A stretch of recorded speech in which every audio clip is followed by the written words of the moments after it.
Big Bad Iga Wild on tour.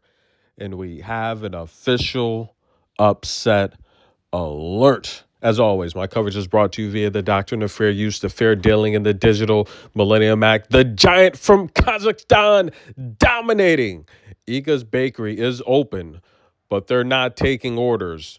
They're actually taking them back, ladies and gentlemen. Elena Rybakina serves up a breadstick to Iga Swiatek, and she is just dominating. That's right, ladies and gentlemen. Winning 86% of her first serves, and listen to this, despite only having a couple aces, ladies and gentlemen, 64% of Elena Rybakina's serves are unreturned on the slowest surface, arguably the best clay player, the best mover on clay in the history of females tennis. I don't know. Is that a stretch, ladies and gentlemen?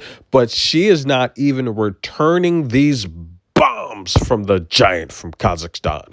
Iga Swiatek letting out frustration to her camps. He's yelling. And listen, guys, this is not looking good. 2 for 5 on breakpoint opportunities. Iga did have one opportunity, but Elena stuffed that. She blocked it, ladies and gentlemen.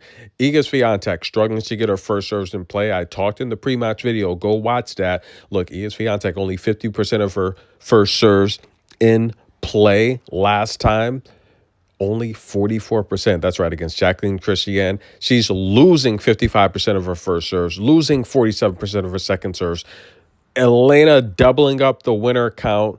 Iga Swiatek does not look comfortable out there. She looks upset, frustrated.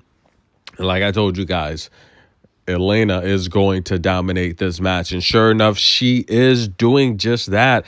And guys, this is not looking good. Iga, again, letting out frustration at her camp. Now, Elena Rybakina, guys, remember, she burst on the scene around 2019. All right, I started covering her, and I said, look, she's going to be one of the all-time greats. She looks very, very good. She beat Serena Williams, right? Remember, guys, I think Iga Swiatek, and I've talked about this, if she does not defend this championship, which I don't think she will, I think this is going to start.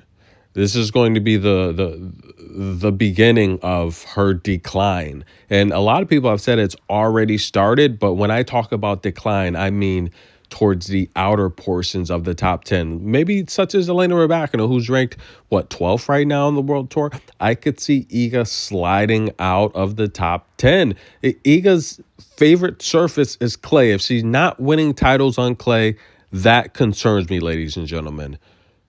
Yeah, this is an upset alert. And what about the match with Jasmine Paolini? A collapse, dominating the second set, the match, with an opportunity to serve it out. But again, go back to the pre-match video. I said Jasmine's going to win the first set. But watch out. If Svitolina can hang around, she might steal that match. And sure enough, she did, ladies and gentlemen. Things are getting very interesting. We still got a lot of Americans left in the draw. America dominating this tournament. Look, guys, I think an American is going to win it by the name of Coco Gauff. But I think Kinwin might come out of this side of the draw. Sabalenka's got a tough match against Amanda. But what about the thoughts, the sound of Elena Rybakina versus Coco Gauff in the final? Is it the shoes? It's got to be the shoes.